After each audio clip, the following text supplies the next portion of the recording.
मुलाखत लेखन विषय मानसिक आरोग्य आणि नैराश्य यावर मात कशी करावी, मानसोपचार तज्ज्ञांची मुलाखत. मुलाखतकार: नमस्कार सर, आजच्या विशेष मुलाखतीत आपले मनःपूर्वक स्वागत. सर्वप्रथम, मानसिक आरोग्य म्हणजे नेमकं काय? मानसोपचार तज्ज्ञ: नमस्कार. मानसिक आरोग्य म्हणजे आपल्या भावना, विचार आणि वर्तन यांचा संतुलित समन्वय होय. मानसिकदृष्ट्या निरोगी व्यक्ती तणावाचा सामना योग्य पद्धतीने करू शकते आणि दैनंदिन जीवनातील अडचणींना सकारात्मकपणे सामोरे जाऊ शकते. मुलाखतकार: नैराश्य म्हणजे काय? त्याची प्रमुख लक्षणे कोणती?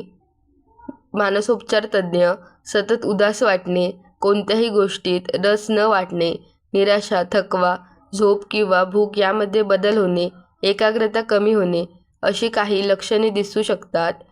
अशी लक्षणे दीर्घकाळ जाणवत असतील तर तज्ज्ञांचा सल्ला घेणे महत्त्वाचे आहे.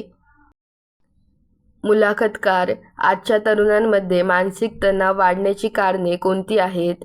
मानसोपचार तज्ज्ञ: अभ्यासाचा ताण, परीक्षेची चिंता, करिअरबाबतची अनिश्चितता, कौटुंबिक समस्या, नातेसंबंधातील अडचणी आणि सतत सोशल मीडियाचा वापर यांसारख्या अनेक कारणांमुळे तणाव वाढू शकतो. प्रत्येक व्यक्तींची परिस्थिती वेगळी असते.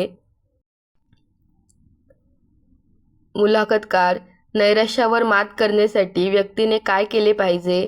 मानसोपचार तज्ज्ञ: सर्वप्रथम आपल्या भावना मनात दडपून न ठेवता विश्वासू व्यक्तीशी बोलावे. नियमित झोप, संतुलित आहार, व्यायाम, छंद आणि दैनंदिन दिनचर्या यांचा उपयोग होतो. मात्र समस्या गंभीर किंवा दीर्घकाळ टिकत असल्यास मानसोपचार तज्ज्ञ किंवा समुपदेशकाची मदत घेणे आवश्यक आहे.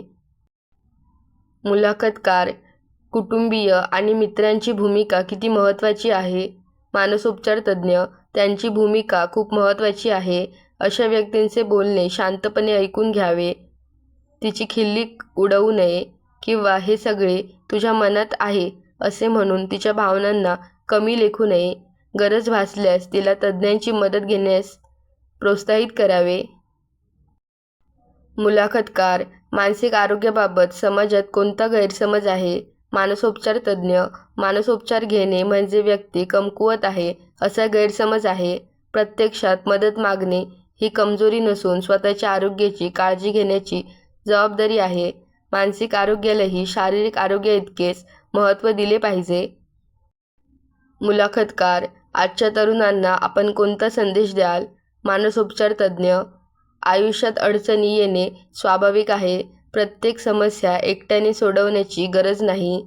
मनात काही त्रास असेल तर विश्वासू व्यक्तीशी बोला आणि गरज असल्यास तज्ज्ञांची मदत घ्या. स्वतःची काळजी घ्या आणि इतरांच्या भावनांचाही आदर करा. मुलाखतकार: आपल्या मौल्यवान वेळेसाठी मनःपूर्वक धन्यवाद. मानसोपचार तज्ज्ञ: तुम्हालाही धन्यवाद. सर्वांनी मानसिक आरोग्याची काळजी घ्यावी आणि गरज पडल्यास मदत घेण्यास अजिबात संकोच करू नये. आय होप तुम्हाला हे मुलाखत लेखन आवडलं असेल. व्हिडिओ आवडला तर व्हिडिओला नक्की लाईक करा आणि आपल्या टेक मराठी या यूट्यूब चॅनलला सबस्क्राईब करायला विसरू नका. थँक्यू.